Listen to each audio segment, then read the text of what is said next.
শীতকাল মানেই বাজারে আসে নতুন আলু আর মটরশুঁটি, আর সেই মটরশুঁটি আর আলু দিয়ে বানিয়ে ফেললাম নতুন আলুর দম। আসুন দেখে নিই পদ্ধতি। মটরশুঁটি আগেই ছাড়িয়ে রেখেছি, আর আলুগুলোকে আগেই আমার শাশুড়িমা প্রেসারে সেদ্ধ করতে বসিয়ে দিলেন। আমি ওইদিকে টমেটো, রসুন, আদা, পেঁয়াজ ছোট ছোট করে কেটে রেখেছি, মিক্সিতে বাটবো। এবার প্রেসার কুকারে মা বসিয়ে দিয়েছে, আলুটা মোটামুটি সিদ্ধ হয়েছে। এবার আমার মশলা আমি লঙ্কা একটু দিইনি, লঙ্কা আমার শাশুড়ি স্বাদ মতো দেয়, আমি লঙ্কা খুব একটা পছন্দ করি না, তো উনি প্রয়োজন মতো লঙ্কা 8খানা দিয়ে দিলেন। আলু ইতিমধ্যে সেদ্ধ হয়ে গেছে, আমি আলুগুলোর খোসাগুলো বেশ সুন্দর চাপ দিলেই ছেড়ে আসছে, তো আলুর খোসাগুলো ছাড়িয়ে নিলাম। এবার একটু মটরশুঁটিগুলো জল দিয়ে ভালো করে হালকা ভাপিয়ে নিলাম নুন দিয়ে, তাহলে আমাকে ভাজার সময় আর কি একটু কম খাটতে হবে। সেদ্ধ হয়ে এসছে, এবার আমি একটু কড়াই গরম করে নিয়ে তাতে একটু তেল দিলাম। সেদ্ধ করে রাখা আলুগুলো আমি ভালো করে একটুখানি নেড়ে চেড়ে নেব, ভেজে নেব।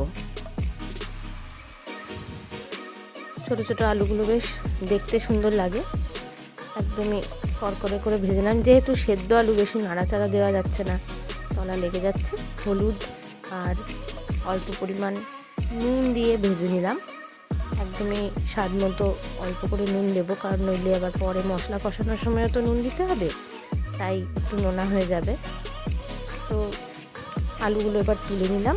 সেই কড়াইতেই আর একটু তেল দিয়ে আমার আগে থেকে সেই পেস্ট করে রাখা মশলা দিয়ে দিলাম, আর ভালো করে কষিয়ে নিলাম।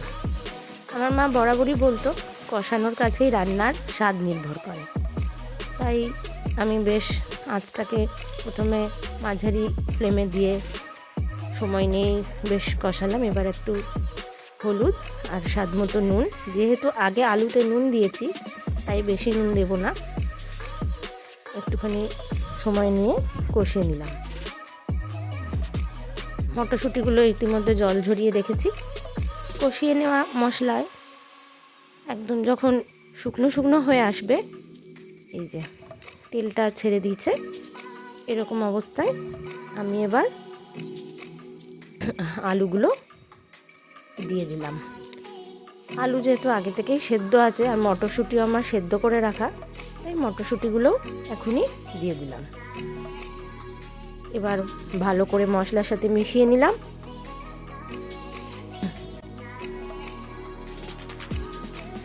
বেশ মাখা মাখা হয়ে আসলে ভালো একদম মশলাটা মিশিয়ে নিলাম। আমি কিন্তু আর নুন এতে দিইনি, কারণ নুন দেওয়ার আর প্রয়োজন নেই।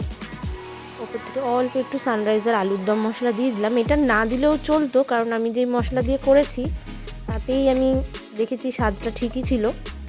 এবার একদম অল্প পরিমাণ জল দিয়ে দিলাম, দিয়ে একটু ভালো করে ধনেপাতা ধুয়ে রেখেছিলাম, ধনেপাতা দিলাম। লঙ্কা দেওয়া আছে, তাও দুটো আরও লঙ্কা দিয়ে ভালো করে মাখা মাখা হতে রেখে দিলাম। সুন্দর করে ফুটুক, জলটা আমি কমই রাখবো, ওই জন্য জলটা মরে যাওয়ার অপেক্ষা করলাম।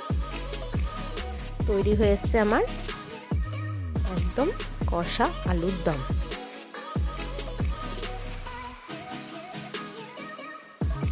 রেডি কষা আলুর দম।